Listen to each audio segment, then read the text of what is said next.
I think that's what you get. You get the duality of Shedeur Sanders. He's going to make some really cool plays that are going to make you think, wow, this guy really does have a future as a starter in the NFL. And he's going to have moments where you say, man, he is really far away from where this team would need him to be a franchise quarterback.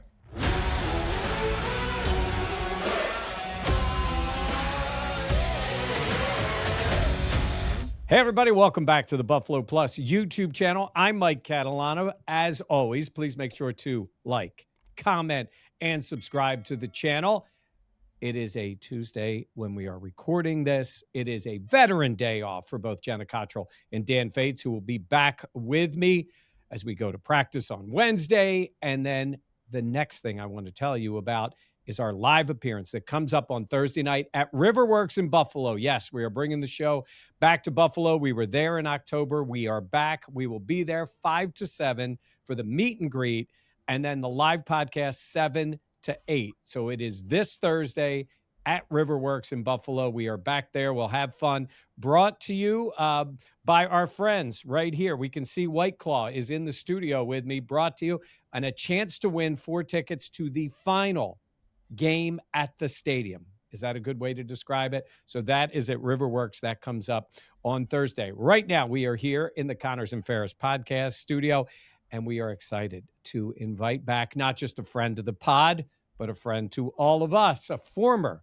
Rochester sports reporter and anchor, a Syracuse University guy, and now the sports director at News 5 in Cleveland. As he says, the voice is real. It is Jon Doss. Jon, welcome back to Buffalo Plus. I can't believe you guys locked up the White Claw sponsorship. I mean, I knew you guys were a big deal. I didn't know that we were White Claw big. We are White Claw big. That's where we are right now. All right. Just for you today. Just for you. What do you got? I couldn't get away with wearing a Bills shirt. I was thinking about a Bills shirt, but I don't think in my current capacity I could get away with that, so we went with the Sabres shirt. Yeah, well, on a day they hired the general manager, and who knows what happens with the rest of it. By the way, they haven't done anything, the Sabres, since you left here. So you know that, right? They just Not true. I was there when Lindy Ruff was still the coach the other time. So they have done things. Yeah, well, we'll see how that plays out. You are the host of a show that you've won an Emmy for called Browns Countdown.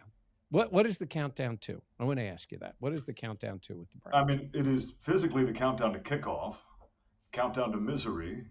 At least it has been for us. The countdown to when, at this point in the season, we can get off the field and go back inside to the heated press box. That's really all we're counting down to, because for this franchise, they thought they had it figured out in 2018 when they drafted Baker Mayfield, but in all reality, Mike, it is the countdown to finding a quarterback, which they are still looking for.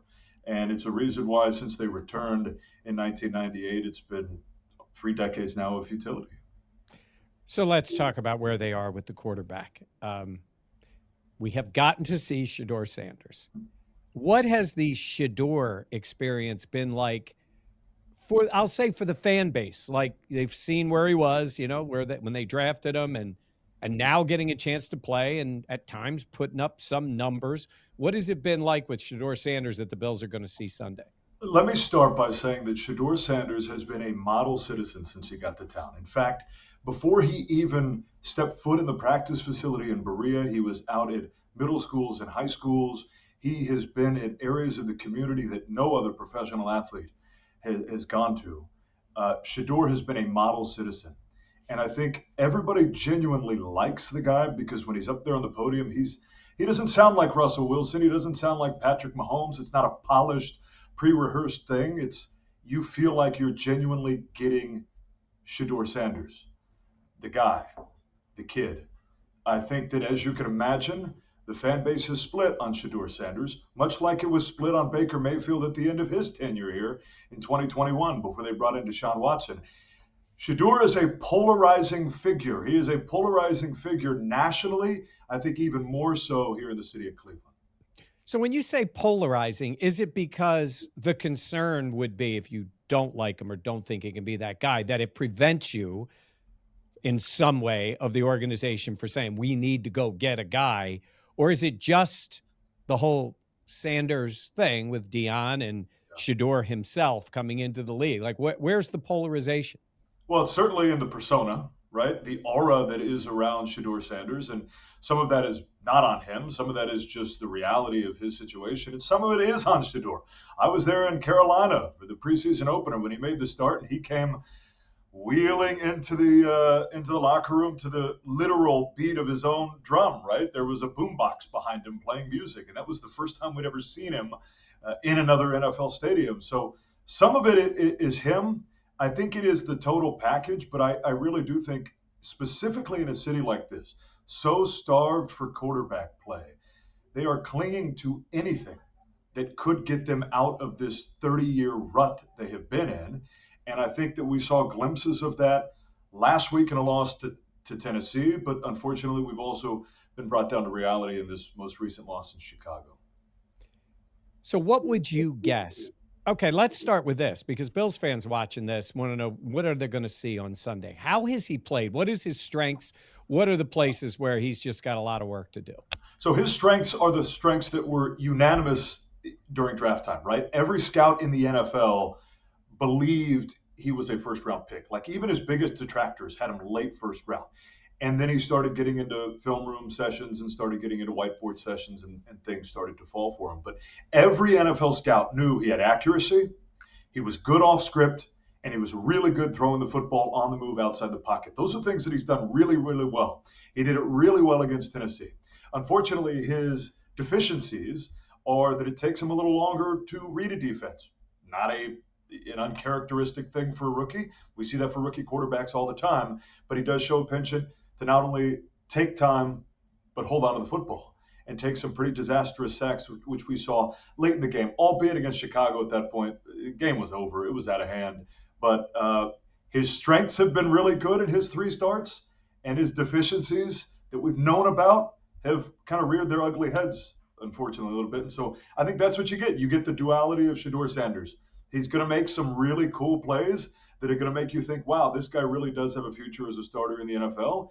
And he's going to have moments where you say, man, he is really far away from where this team would need him to be a franchise quarterback. And it appears that around him is just not strong enough. I mean, I see the pass catchers and Jerry Jeudy, Harold Fannin, he got a Toledo, right? The tight end, I think he was. Harold Fannin was at Bowling Green. Oh, Bowling Green. Yes, I knew it was one of those Ohio schools. Wait a minute. Bowling Green's Kentucky. Wait a minute. What am I doing here? Well, that's close. He's from here. He's from Ohio. That's what it was. Okay. Does he have anything offensively that would give you the thought that he's getting a fair judgment based on who's around him at the moment? Yeah. You know why you're a Hall of Famer, Mike? Why is that? Because you have surrounded yourself with talent. You always have. I can speak from experience on that. Yeah.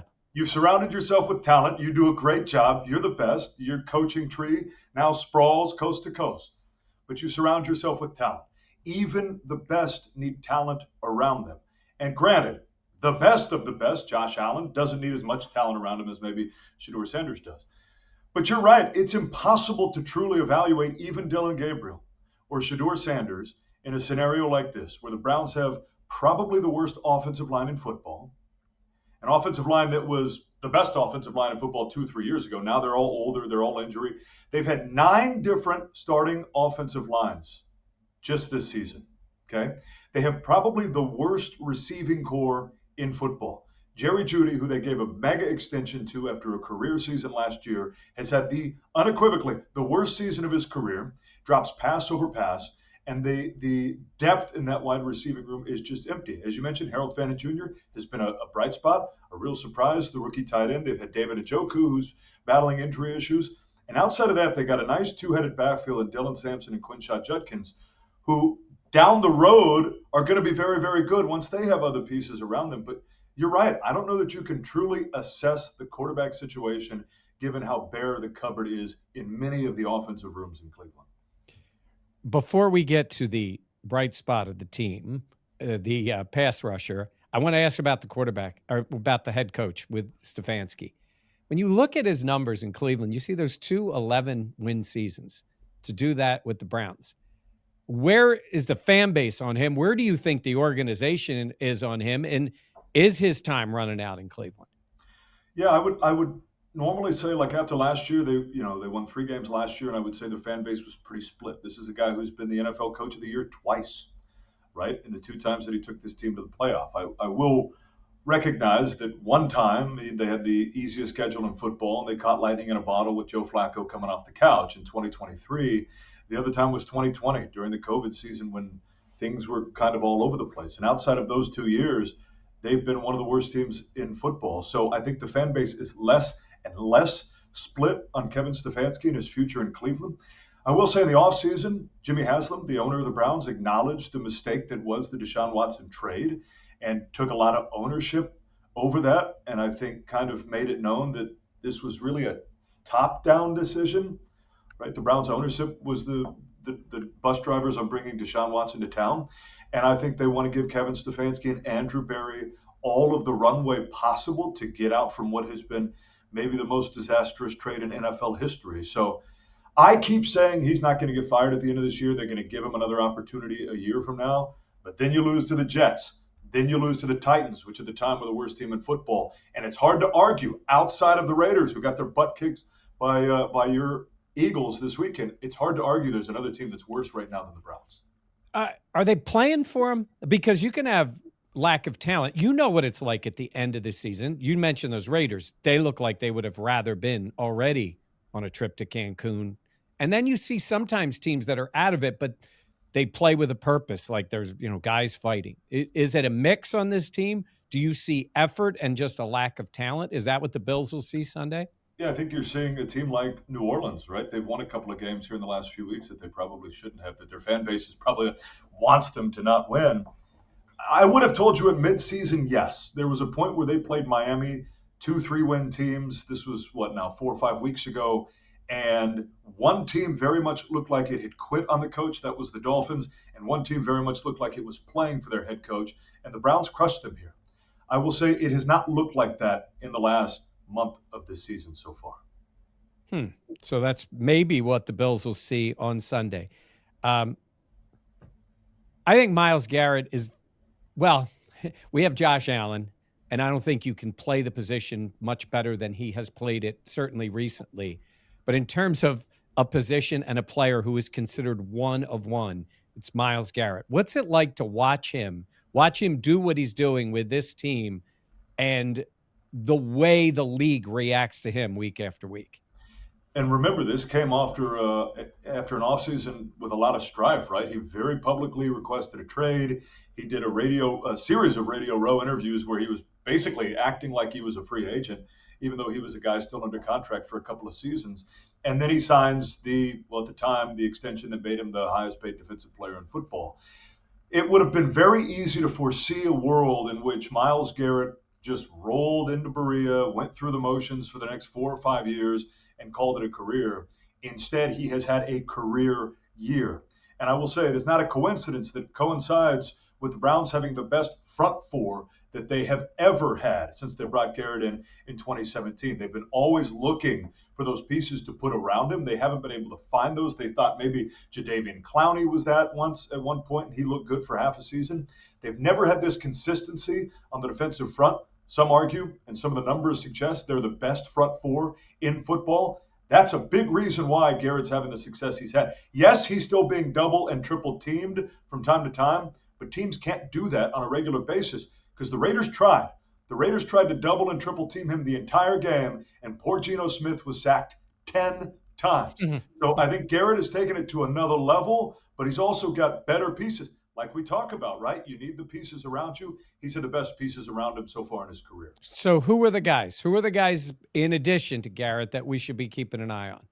So Malik Collins was a guy that was having a really, really good season. Unfortunately, he's to the IR. He got injured a couple of weeks ago, so his season is over. Mason Graham is the kid they drafted with the number 5 overall pick in the draft. Yeah. After trading that number 2 pick to Jacksonville, he's been good. Alex Wright is the guy on the opposite end. He's a guy that this franchise has had a lot of optimism for the last couple of seasons, but he's battled injuries. He missed a lot of games with a pec injury last year. He came back and looked like the best player on the field in the preseason, albeit with no Myles Garrett on the field. And he has built off of that. He has been really, really good for them. He's battled some injuries. He's missed the last couple of weeks, but he'll be there on Sunday against the Bills. So he's been the best one. But Shelby Harris, also in the middle of the field, has been really, really good for them. Mike Hart's been really good for them. And then at the next level, they've had the best linebacker that they've had probably since this team returned, probably since Clay Matthews, and Carson Schwessinger, who's probably your defensive rookie of the year. So there's some talent there. There's a ton of talent on defense. Yeah. Defense is not the issue. The numbers are going to be inflated from Caleb Williams last week because there was no Denzel Ward. Secondary is banged up, and they were able to throw all over him. But at the first and second levels, this is the strongest they have been, certainly since Myles Garrett got to town in 2017. Did you know there's only one team ever that has had the Defensive Player of the Year and the Defensive Rookie of the Year on the same team? Do you have any idea who that might have been? Boy. 1985 Chicago Bears. Would it help you if I said it was the same player? How long? Oh, was it Myles Garrett? It was Lawrence Taylor's rookie year. I remember that. You should have known that. It was Lawrence Taylor's yes, rookie out of year. North Carolina. He was crazy he was good. The rookie of the year, and he was the defensive player of the year. And it is all but foregone conclusion now that these two guys are going to win these two awards. So the cupboard is not bare defensively. Defensively, they are set now and potentially set for the next few years. It's everything on the offensive side of the ball that they got to get figured out. All right, so it's not a long trip from Buffalo or Rochester or wherever people are coming from. There'll be fans who make the trip. What's the atmosphere been like? There's been a lot of losing. We know that. This is not like this has been a team that's winning and then all of a sudden they're in a bad stretch. People are going to the game on Sunday. What's the atmosphere at the stadium like? Let me start by saying that the fans here in Cleveland are some of the best fans on the planet because they show up, rain or shine, or snow, or sleet, or ice on the highways. They show up for what has been one of the worst franchises in football history, at least, since the 90s. They show up. They always have. There has been a turning point, and I think it started with the Deshaun Watson trade. There was a lot of people that were upset by the trade itself, even before it was shown that Watson didn't have, whatever he had in Houston. And it has only gone downhill from there. Add in the fact that there's been some stadium strife with this city, right? The Browns are moving out of Cleveland proper. They're moving to Brook Park, which is 5-6 miles away, so it's not a big move, but there have been a lot of people that have been sore about that. So there's something going on with the relationship between this team and this fan base that has never been in question before until now. I think that combined with another 3-win season, the weather's going to be okay. It's going to be 30s or 40s, so compared to what we have right this very moment, it's going to be okay. I think you're going to see anywhere between 60 and 80% Bills fans at the game Sunday. Wow. Yeah. I mean, it's a pretty easy trip. That's why I always wish they were in the same division because it just would have been such a good rivalry that way. But for fans to make it back and forth. So, yeah, I guess I can see at a point where you've just given a lot. And you are talking about a passionate fan base. I mean, you said that the strife is big. I mean, they did have somebody pull the team out and move them, but this is different now because they are building the new stadium. And while people would be upset, I mean, they're not going anywhere, but right now they're not going anywhere. If you follow both ways to say that phrase, so I think it's got to be tough week in, week out to try to muster. It's a recipe for disaster this weekend specifically because you got a Buffalo team coming off of win of the season, right? They're on the verge of clinching a playoff. They haven't clinched a playoff spot yet, right? Not officially, but it's. They're on the verge of clinching a playoff spot. We're 3 hours away from Orchard Park, right? 4 hours away from Fairport, if you will, right? Yeah. It's a recipe for disaster for this team. I don't think it's hyperbole to say that I think it's going to be 80% red and the tickets are going to be cheap. Oh, so you got that, and the weather's not too bad. I always ask this, so I need this from you here. No matter what it is in the type of setup, if there's a game plan for the Browns to pull off an upset, because the Bills are coming off kind of an emotional big win, Then they have the Eagles, then they close out the stadium. They've got that going on. If there's a game plan, Stefanski's trying to figure it out. What's the game plan? What's the best way for the Browns to stay in the game and take a shot here? So Sunday was the first time the Browns it felt like they were out of the game from the jump, from the kickoff, right? It felt like they had no shot to win in Chicago. Other than that, there's only been 3 other games that they've really been beaten handily. And that was in Detroit, that was against the Ravens, and it was against the Patriots. And even those 3 games, it was tight late into the third quarter or early in the fourth quarter. And then those teams they were better and they just pulled away at the end, right? But the reason they've been tight is the recipe that they have to obviously employ against the Bills. The defense has to be spectacular, right? Myles Garrett has to lead the charge. Denzel Ward has to play. Carson Schwessinger has to look like the defensive rookie of the year. If they can hold Josh Allen and Buffalo under 20 points, maybe get a turnover deep in their own zone, right? And get 1 or 2 scoring drives out of this offense. Because you have to be realistic. We're not asking for 30 points out of Shedeur Sanders and the Browns offense against Buffalo. It's not going to happen. They have to win a game in which they keep the other team under 20, right? That's the recipe for success. They can do it. They've done well against almost every star quarterback that they have seen this year. They held Joe Burrow with a historically low numbers, albeit in week 1. They have held Lamar Jackson with historically low numbers. They did very well against Jared Goff for 3 quarters of that football game in Detroit. They've got to contain Josh Allen. They've got to keep Buffalo under 20 points.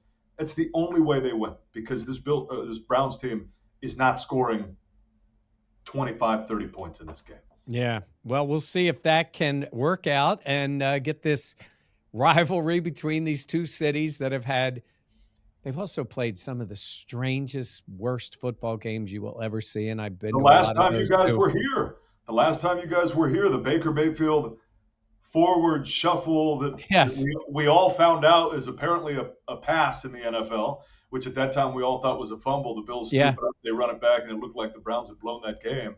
And they said it was an incomplete pass, and Cleveland ultimately hangs on. But you're right, they've played some weird ones. I don't know that this one's going to be weird, unfortunately. And I want the Browns to win every game.